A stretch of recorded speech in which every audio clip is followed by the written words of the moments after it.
بسم الله الرحمن الرحيم.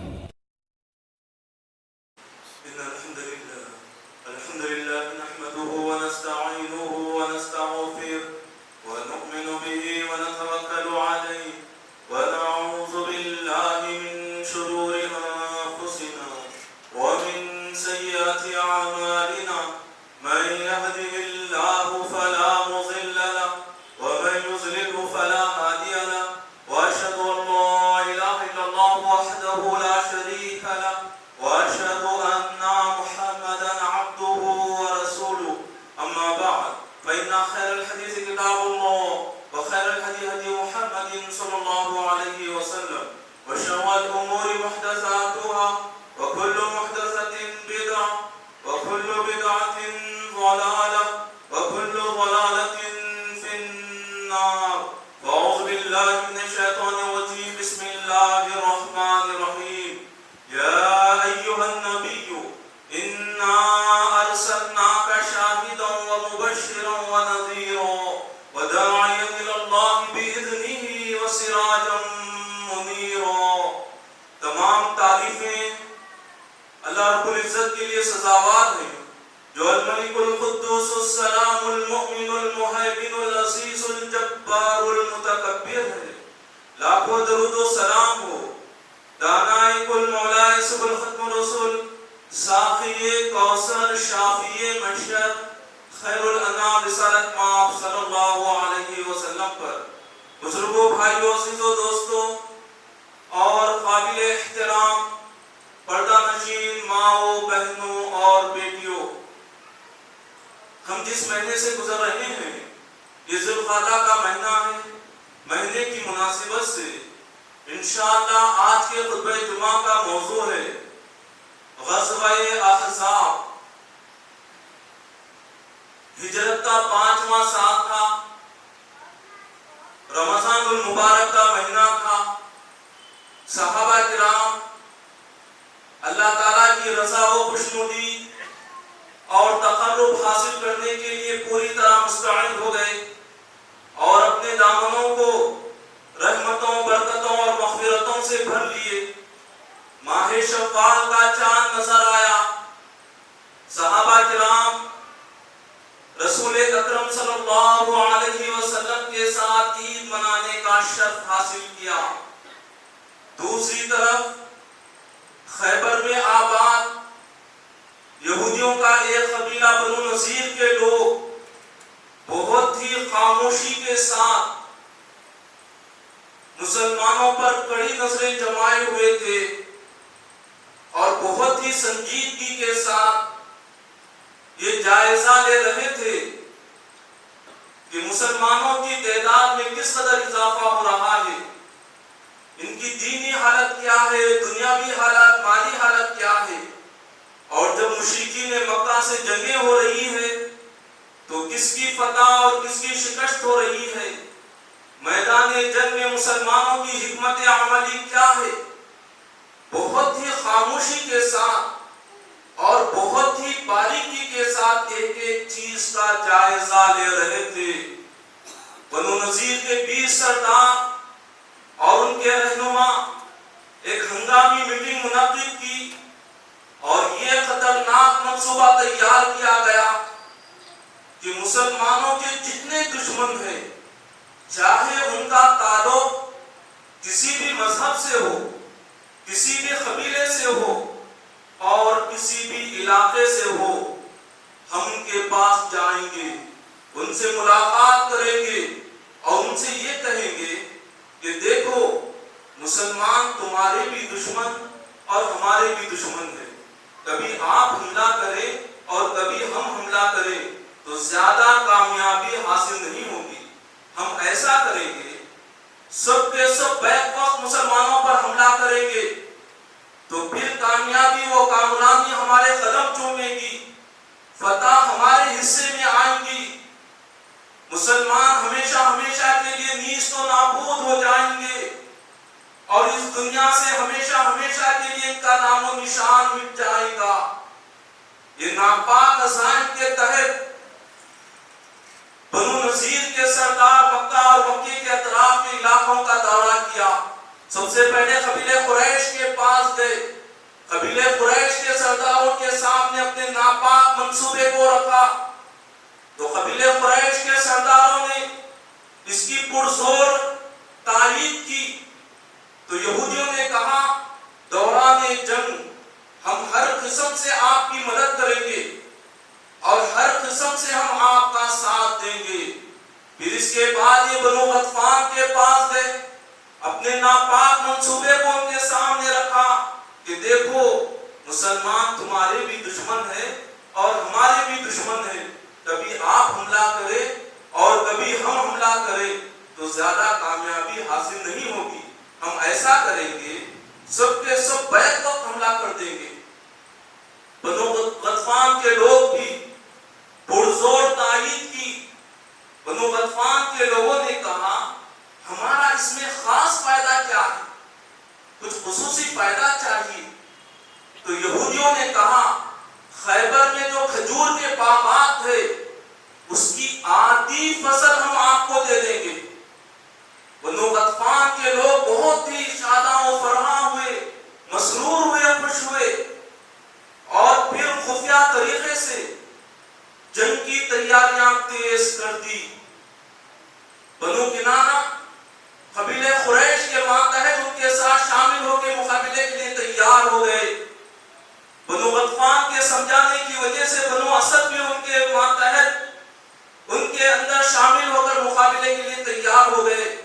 بنو سعد کو یہودیوں نے خود ان کو منوا لیا، جنگ کے لیے آمادہ کیا، اور بہت سے قبائل کے سینکڑوں لوگ یہودیوں کا ساتھ دینے کے لیے تیار ہو گئے، اور ان کا ناپاک منصوبہ یہ تھا جب باہر سے حملہ ہو تو یہودیوں کا ایک قبیلہ جو مسلمانوں سے عہد و پیمان کیے ہوئے، صلح کیے ہوئے مدینہ منورہ میں مسلمانوں کے ساتھ رہتا تھا، اس قبیلے کا نام ہے بنو قریظہ۔ دوران جنگ بنو قریظہ عہد و پیمان کو توڑ دیں گے، اعلان بغاوت کریں گے اور اندر سے مسلمانوں پر حملہ کر دیں گے۔ جب یہ لوگ ایک مقررہ وقت اور ایک مقررہ پروگرام کے تحت اپنی جگہوں سے حرکت کیے، خبر پہنچانے والے لوگ رسول اکرم صلی اللہ علیہ وسلم کی خدمت میں فوری خبر پہنچا دی، حالات سے مطلع کیا، ان کے ناپاک عزائم سے روشناس کیا، اور رسول اکرم صلی اللہ علیہ وسلم ہمیشہ حالات سے باخبر رہتے تھے، حالات کو آپ محسوس کرتے تھے، سمجھتے تھے، اور ہمیشہ متحرک رہتے تھے۔ جیسے رسول اکرم صلی اللہ علیہ وسلم کو یہ خبر ملی، جلیل القدر صحابہ سے مشورہ کیا، حضرت سلمان فارسی رضی اللہ عنہ نے کہا جب ہمارے پاس یعنی ایران میں جنگ ہوتی ہے تو نہتے لوگ اپنی حفاظت کے لیے خندق کو کھود دیتے ہیں، تو ہم اس موقع پر خندق کو کھودیں گے اپنی حفاظت کے لیے۔ رسول اکرم صلی اللہ علیہ وسلم نے سلمان فارسی رضی اللہ عنہ کے اس مشورے کو پسند فرمایا، اس پر عمل کا فرمان صادر کیا، اور خود رسول اکرم صلی اللہ علیہ وسلم بذات خود بنفس نفیس خندق کھودنے میں شامل ہو گئے۔ آپ اپنے مبارک ہاتھوں سے خندق کھود رہے تھے اور مٹی کو اٹھا کر دوسرے مقام پر منتقل کر رہے تھے۔ سردی کا موسم تھا، جاڑے کی راتیں تھی، صحابہ کرام نے سخت محنت و مشقت کے ساتھ خندق کھودنے کا فریضہ انجام دیا، اور بھوک کا یہ حال تھا۔ ترمذی شریف کی حدیث ہے، حضرت ابو طلحہ رضی اللہ عنہ نے رسول اکرم صلی اللہ علیہ وسلم سے بھوک کی شکایت کی اور اپنے پیٹ پر سے کپڑے کو ہٹا کر بتایا، ان کے پیٹوں پر ایک ایک پتھر بنے ہوئے تھے۔ اس کے جواب میں رسول اکرم صلی اللہ علیہ وسلم نے اپنے بدن مبارک سے کپڑے کو ہٹایا، تو رسول اکرم صلی اللہ علیہ وسلم کے بدن مبارک پر 2 پتھر بنے ہوئے تھے۔ بخاری بخاری شریف کی حدیث ہے، حضرت جابر بن عبداللہ رضی اللہ عنہ رسول اکرم صلی اللہ علیہ وسلم کے چہرے پر کچھ آثار کو محسوس کیا، اپنی اہلیہ سے مشورہ کیا، ایک بکری کے بچے کو ذبح کیا اور ان کی اہلیہ نے ایک سا جو کو یعنی تقریباً 2.5 کلو جو کو پیس کر آٹا بنا لیا، اور حضرت جابر رضی اللہ عنہ رسول اکرم صلی اللہ علیہ وسلم سے بہت ہی رازداری میں خفیہ طریقے سے کہا کہ ہمارے مکان پر کھانے کا انتظام ہے۔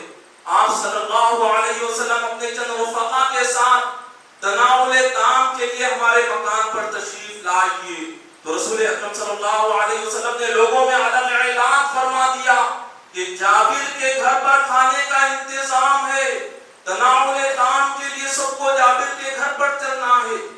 جابر رضی اللہ عنہ نے اپنی اہلیہ سے کہا، میں نے تو بہت ہی خفیہ طریقے سے رازداری میں کہا تھا، رسول اکرم صلی اللہ علیہ وسلم نے لوگوں میں علن اعلان فرما دیا، تو جابر کی اہلیہ نے کہا اگر اللہ کے رسول صلی اللہ علیہ وسلم فرما رہے ہیں تو پھر ہمیں فکر کرنے کی کوئی بات نہیں ہے۔ 1000 صحابہ جابر رضی اللہ عنہ کے مکان پر تشریف لے گئے اور سیر شکم ہو کر تاریخ کی کتابوں میں اور پوری سیرت کی کتابوں میں یہ بات ہے، سیر شکم ہو کر وہ تناول طعام کیے، کھانے سے فارغ ہوئے، اس کے باوجود گوشت کے شوربے کی ہانڈی جوں کی توں تھی، چولہے پر وہ جوش مار رہی تھی، نہ گوشت میں کوئی کمی آئی نہ شوربے میں کوئی کمی آئی، اور جو گوندا ہوا آٹا تھا وہ جوں کا توں تھا، اس میں کوئی کمی نہیں آئی۔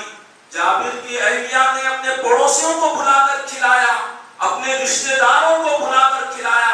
رسول اکرم صلی اللہ علیہ وسلم نے جابر رضی اللہ عنہ کے گھر میں برکت کی دعا کی تھی، اللہ تعالیٰ نے آپ صلی اللہ علیہ وسلم کی دعا کو شرف قبولیت عطا فرمایا، جابر کے گھر پر معجزہ ہو گیا۔ میرے بھائیوں، ہم اپنے لیے اور پھر دوسروں کے حق میں برکت کی دعا کریں، اے اللہ جو مال دے برکت والا مال دے، جو دولت ہم کو دے برکت والی دولت دے، برکت والے پیسے دے۔ اگر کوئی ہمارے ساتھ حسن سلوک کرے اس کے جواب میں بھی برکت کی دعا کرے۔ اگر برکت ہے تو اللہ تعالیٰ کا بہت بڑا فضل، اس کا انعام و اکرام ہے، بہت بڑی نعمت ہے ہمارے پاس۔ اگر ہم اللہ تعالیٰ کی برکت سے محروم ہو جائے تو اللہ تعالیٰ کی بہت بڑی نعمت سے ہم محروم ہو گئے۔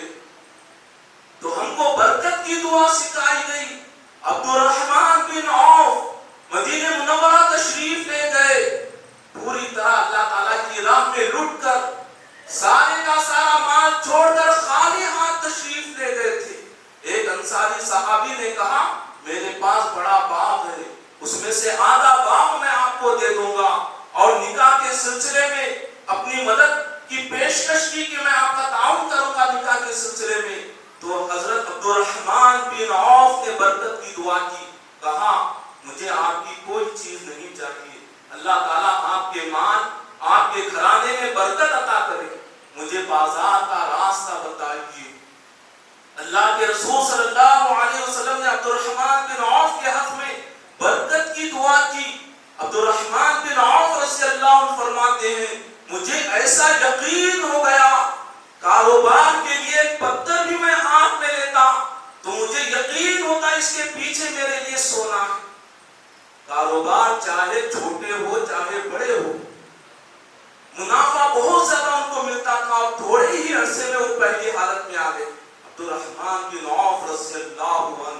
تو غرض میرے بھائیوں، برکت کی دعا ہم کریں کہ اے اللہ ہم کو جو پیسے آپ دے، جو رقم دے، جو مال دے، دولت دے، برکت کے پیسے برکت کی دولت ہم کو عطا فرمائے۔ تو غرض جابر رضی اللہ عنہ کے گھر میں اللہ تعالیٰ نے معجزہ دکھا دیا، لوگوں نے معجزہ دیکھ لیا۔ تو غرض سخت محنت و مشقت کے ساتھ خندق کی کھدائی کا کام کیا گیا، اور صرف 6 دن کے اندر اندر یہ کام پائے تکمیل کو پہنچ گیا۔ ادھر خندق کا کام مکمل ہوا، دوسری طرف سے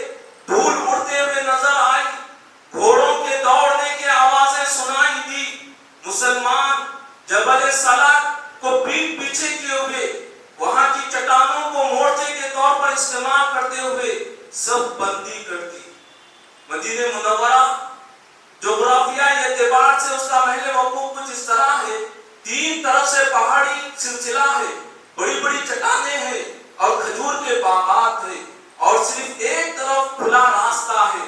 یعنی مدینہ منورہ سے شمال کی طرف ایک بہت بڑا راستہ ہے, اور لشکر جرار کے اسی راستے سے آنے کا اندیشہ تھا. وہاں پر خندق کھودنے کا کام کیا گیا, خندق تیار کی گئی. شوال کا آخری اشرا تھا. صرف چند دن کے اندر کفر کے لشکروں کے لشکر جبل سرا کے بالکل سامنے خندق کے قریب پہنچ گئے. رسول اکرم صلی اللہ علیہ وسلم کو یہ اطلاع ملی کہ مدینہ منورہ میں جو یہودیوں کا قبیلہ بنو قریظہ کے لوگ ہیں وہ عہد و پیمان کو توڑنے کے لیے تیار ہے اور اعلان بغاوت کرنے کے لیے اور اندر سے حملہ کرنے کے لیے تیار ہے. تو رسول اکرم صلی اللہ علیہ وسلم نے 4 صحابہ کو ان کی طرف بھیجا. سعد بن معاذ, سعد بن عبادہ, عبداللہ بن رواحہ, خباب بن جبیر رضی اللہ عنہم کو یہ کہہ کر بھیجا کہ ان کے پاس جا کر دیکھنا انہوں نے عہد و پیمان کو توڑا ہے یا اس پر برقرار ہے تو پھر آ کر لوگوں کے سامنے علن اعلان کہہ دینا بنو قریظہ ہمارے ساتھ ہے. اگر اس کے خلاف اگر بات ہے ان کو سمجھانا, نہیں مانے تو پھر آ کر خاموشی اختیار کرنا اور کسی ایک آدمی کو بھی اس کی اطلاع نہیں کرنا. صرف اشارے ہی میں یہ کہہ دینا کہ انہوں نے عہد و پیمان کو توڑا ہے. جب یہ 4 صحابہ ان کے پاس گئے تو انہوں نے رسول اکرم صلی اللہ علیہ وسلم کے شان اقدس میں گستاخی کی. کہا کون سا معاہدہ, کب معاہدہ کیے تھے؟ ہم کوئی معاہدہ نہیں کیے, کسی معاہدے پہ برقرار نہیں ہے, ہم جنگ کے لیے تیار ہیں. بہت سمجھایا آ کر بالکل خاموشی کے ساتھ رہ گئے. اور انہوں نے کہا عزل وقارا, یعنی قبیلہ عزل اور قبیلہ وقارا نے جو کام کیا تھا وہی, یعنی عہدوں کو توڑنے کا کام انہوں نے کیا ہے اور حملے کے لیے پوری طرح تیار ہے. رسول اکرم صلی اللہ علیہ وسلم کی یہ خواہش تھی کہ یہ خبر کسی ایک مسلمان تک بھی نہ پہنچے, لیکن ہوا یہ کہ یہ خبر عام ہو گئی. سارے کے سارے لوگوں کو یہ بات معلوم ہو گئی. بنو قریظہ عہد و پیمان کو توڑ چکے ہیں, اعلان بغاوت کرنے والے ہیں اور اندر سے مسلمانوں پر حملہ کرنے کے لیے تیار ہیں. قبیلہ قریش کو بڑا فخر تھا کہ آج کے دن عرب کا سب سے بڑا پہلوان عمرو ابن عبد ود ہمارے ساتھ ہے. عمرو ابن عبد ود کے بارے میں مشہور تھا بیک وقت وہ 100 آدمی پر حملہ کرتا اور سب پر غالب آ جاتا, سارے کے سارے لوگوں کو شکست دے دیتا. لوہے میں پوری طرح ڈھکا ہوا, لوہے کی ٹوپی, لوہے کا کوٹ, لوہے کا پینٹ, گھوڑے پر سوار ہو کر جبل سرا کے سامنے آ گیا. تاریخ کی کتابوں میں لوہے کے لباس کا ذکر آتا ہے تو عمر آباد میں حیدرآبادی طلبہ یہ کہتے ہیں کہ حیدرآباد کے میوزیم میں 2 لوہے کے لباس یہاں پر ہیں. تو تاریخ سے جن کو دلچسپی ہے, تاریخ کا مطالعہ کرتے ہیں, ان کے لیے یہ ایک بہت بڑی چیز ہوتی ہے. تو اگر 2 لباس لوہے کے حیدرآباد میں یہاں کے میوزیم میں ہے تو لوہے میں پوری طرح ڈھکا ہوا جبل سرا کے سامنے آ کر اس نے للکارا کون ہے میرا مقابلہ کرے. دعوت مبارزت دی. اس للکار پر حضرت علی رضی اللہ عنہ اللہ کے شیر آگے بڑھے اور کہا میں تیرا مقابلہ کروں گا. اور کچھ اس طرح کے اشعار اور کلمات کہے. عمرو ابن عبد ود گھوڑے سے نیچے اترا, دونوں میں مقابلہ ہوا. اس روئے زمین پر جرأت و جسارت کا عظیم الشان یہ مظاہرہ تھا. ایک طرف عمرو ابن عبد ود اور دوسری طرف اس کا مقابلہ کر رہے تھے اللہ کے شیر حضرت علی اسد اللہ رضی اللہ عنہ. عمرو ابن عبد ود نے قاتلانہ وار کیا, یہ وار خالی گیا. تاریخ کی کتابوں میں آتا ہے شاید یہ زندگی کا پہلا وار تھا جو خالی گیا. حضرت علی اسد اللہ رضی اللہ عنہ نے اللہ اکبر کہہ کر جو اس کی لوہے کی ٹوپی پر وار کیا, حملہ کیا, حضرت علی اسد اللہ رضی اللہ عنہ کی تلوار عمرو ابن عبد ود کے دو ٹکڑے کرتے ہوئے نیچے کی طرف آئی. جب عمرو ابن عبد ود جہنم کا راستہ دیکھ لیا تو حضرت علی اسد اللہ رضی اللہ عنہ نے کہا اللہ اکبر. اس نے کہا, یہ کہہ رہا تھا نعوذ باللہ من ذالک, کون ہے جو مجھ سے مقابلہ کرے, آؤ میں اس کو جنت کا راستہ دکھاؤں گا. لیکن خود جہنم کا راستہ دیکھ لیا. جیسے اس کا قتل ہوا دشمنوں کے دلوں میں ایک روب دبدبا طاری ہو گیا کہ عرب کا اتنا بڑا پہلوان مارا گیا.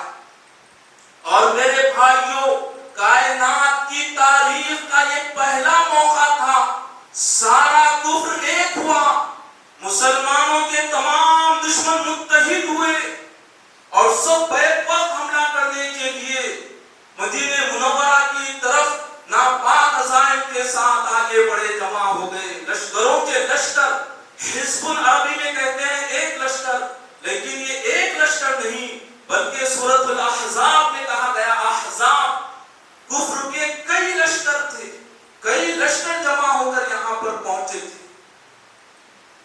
اور پھر اللہ تعالیٰ کی مدد کیسے آئی آپ دیکھیے. بنو غطفان کا ایک شخص نعیم بن مسعود مشرف اسلام ہوئے, رسول اکرم صلی اللہ علیہ وسلم کی خدمت میں حاضر ہو کر عرض کیا, اے اللہ کے رسول صلی اللہ علیہ وسلم, آپ مجھے بتائیے میں کیا خدمت انجام دے سکتا ہوں. رسول اکرم صلی اللہ علیہ وسلم نے فرمایا, نعیم تم سے جو کچھ خدمت ہو سکتی, جو کچھ کر سکتے کریے. یہ بہت نازک وقت ہے, 3000 نہتے مسلمان ایک طرف اور پھر کئی لشکر ایک طرف. بخاری شریف کی روایت کے مطابق ان کی تعداد 10,000 تھی جو سب سے کم بتائی گئی. سیرت اور تاریخ کی کتابوں میں ان کی تعداد 24,000 بتائی گئی.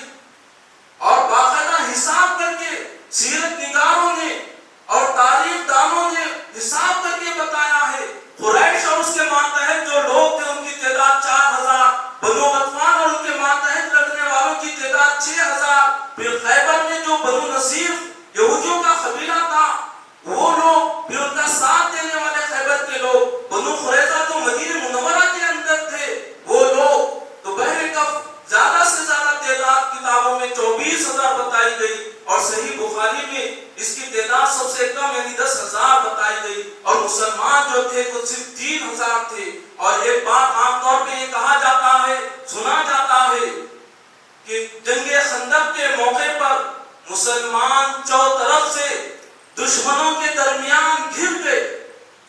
اس میں ایک اور بات کا آپ اضافہ کیجیے, جو مسلمان سب بندی کیے ہوئے تھے ان کی صفوں میں منافقین بھی تھے اور جنگ کے موقع پر وہ شر انگیزیاں کر رہے تھے.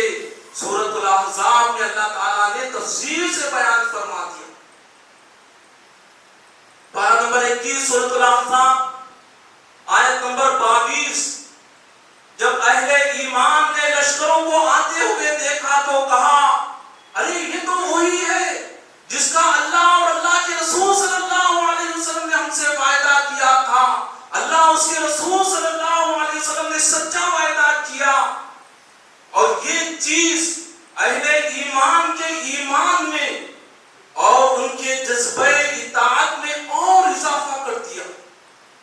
لشکروں کو دیکھ کر وہ گھبرائے نہیں, حالات سے ان کے پیر لڑکھڑائے نہیں گئے, بلکہ ان کے ایمان میں اور اضافہ ہوا, اہل ایمان کے جذبہ اطاعت میں اور اضافہ ہوا. اور پھر منافقین کے بارے میں کہا گیا, پارہ نمبر 21 سورۃ الاحزاب آیت نمبر 12, جب منافقین نے لشکروں کو آتے ہوئے دیکھا تو انہوں نے کہا, نعوذ باللہ من ذالک, اللہ اور اللہ کے رسول صلی اللہ علیہ وسلم نے ہم سے جو وعدہ کیا تھا وہ سراسر دھوکہ تھا. اور بعض منافقین یہ کہہ رہے تھے ہم اپنے گھروں پر جا کر بیوی بچوں کو دیکھ کر ان سے ملاقات کر کے آئیں گے. اصل ان کا مقصد یہ تھا کہ یہاں سے چلے جائیں پھر واپس نہ آئے. بعض منافقین یہ کہہ رہے تھے رسول اکرم صلی اللہ علیہ وسلم تو بڑی بڑی باتیں کہہ رہے تھے اور حالات تو یہ وہ شرنگیزیاں اس طرح کی باتیں وہ کر رہے تھے. سوال یہ پیدا ہوتا ہے منافقین اہل ایمان کی صفوں میں شامل کیوں ہوئے؟ اس کا جواب یہ ہے اگر مسلمانوں کو فتح حاصل ہو جائے تو مال غنیمت میں سے کچھ حصہ ہم کو بھی مل جائے گا. یہ لالچ کے تحت وہ مسلمانوں کے ساتھ شامل ہوئے تھے. لیکن جب لشکروں کو دیکھے تو غیر غلط الفاظ، زبان درازیاں اور غلط باتیں زبان سے کہنا وہ لوگ شروع کیے. اور اللہ تعالیٰ نے مسلمانوں کی جو مدد کی جنگ خندق کے موقع پر، وہ کس طرح نعیم بن مسعود جو اسلام ابھی قبول کیے تھے آپس میں پھوٹ ڈال دی. وہ پھوٹ ایک طرح کی نہیں، دو طرح کی نہیں، تین طرح کی نہیں، بلکہ کئی طریقے سے ان کے درمیان پھوٹ ڈال دی اللہ تعالیٰ. اور آج کے خطبے میں جس چیز کی طرف نشاندہی کرنا چاہ رہا ہوں وہ بس یہی ہے کہ نہتے مسلمانوں کی اللہ تعالیٰ نے کیسی مدد کی. دشمنوں کی تعداد زیادہ، ساز و سامان ان کے پاس، ہتھیار سے پوری طرح لیس، تو پھر وہ ناکام و نامراد کیوں ہوئے؟ آپس میں پھوٹ پڑ گئی. اللہ تعالیٰ اگر کسی قوم کو تباہ و برباد کرنا چاہتے ہیں ان کے درمیان پھوٹ ڈال دیتے ہیں، تفرقہ ان کے درمیان پڑ جاتا ہے، اختلافات میں گھر جاتے ہیں، الجھ کر رہ جاتے ہیں. اس طرح اللہ تعالیٰ تباہ و برباد کر دیتا ہے. تو اللہ تعالیٰ کے عذاب کی ایک شکل یہ ہے آپس میں پھوٹ پڑ جانا. میرے بھائیوں، تو اللہ تعالیٰ نے اس طریقے سے مدد کی تو ہمیں بھی چاہیے کہ اللہ تعالیٰ سے ہمیشہ غیبی مدد طلب کرے. دشمن اگر تعداد میں زیادہ ہے ٹھیک ہے، ہتھیار میں زیادہ ہے، ساز و سامان ان کے پاس ہے، ہمارے پاس کچھ بھی نہیں ہے، لیکن اللہ کی مدد آئی تو کیسی مدد آئی دیکھیے آپ. تو دنیا کی تاریخ میں ایسے حالات آئے انبیاء کے دور میں. کبھی نمرود کے نعرے، نمرود کے شعلے دہکے، کبھی فرعونیوں کا ظلم پڑا، کبھی اصحاب الفیل اللہ کے گھر کو ڈھانے کے لیے نکل پڑے. اللہ تعالیٰ نے ہاتھیوں کے مقابلے میں جنگل کے جانوروں کو نہیں بھیجا، جنگل کے درندوں کو نہیں بھیجا، ہاتھیوں کو نہیں بھیجا، بلکہ معمولی پرندوں کے ذریعے، ابابیل کے ذریعے اصحاب الفیل کے لشکر جرار کو تباہ و برباد کر دیا. تو ہمیشہ اللہ تعالیٰ سے غیبی مدد کرنا چاہیے. اور اتحاد اگر ہے ہمارے پاس تو اللہ تعالیٰ کی بہت بڑی نعمت ہے. اگر اتحاد نہیں ہے، پھوٹ ہے، تو اللہ تعالیٰ کی طرف سے یہ عذاب ہے. آج اس وقت آپ دیکھیے شان رسالت صلی اللہ علیہ وسلم میں گستاخیاں کر رہے تھے. ان کو لگام لگانا ضروری تھا، لگام کسنا ضروری تھا. مسلم ممالک اس کا ایکشن لیے کہ کب تک شان رسالت میں یہاں پر گستاخی ہوتی رہیں گی اور مسلمان مشتعل ہو کر باہر نکلتے رہیں گے، کچھ الفاظ غلط غیر غلط نعرے لگائیں گے اپنی طرف سے، تو پھر جیل کی سلاخوں کے پیچھے ان کو ڈال دیا جاتا ہے. انہیں جسمانی اور ذہنی اذیت کی جاتی ہے اور ان کے لگائے ہوئے نعرے، ان کے حرکتوں کو میڈیا میں اس طرح پیش کیا جاتا ہے کہ دیکھو یہ ملک کے باغی ہے، یہ ایسے ہے ویسے. مسلم ممالک جیسے ہی متحد ہوئے، اس کا ایکشن لیے، 80% بے لگام لوگوں کو میں الفاظ سماج کے استعمال کر رہا ہوں، شان رسالت صلی اللہ علیہ وسلم میں گستاخی کرنے والے بے لگام لوگوں کو لگام لگی، لگام کسی گئی.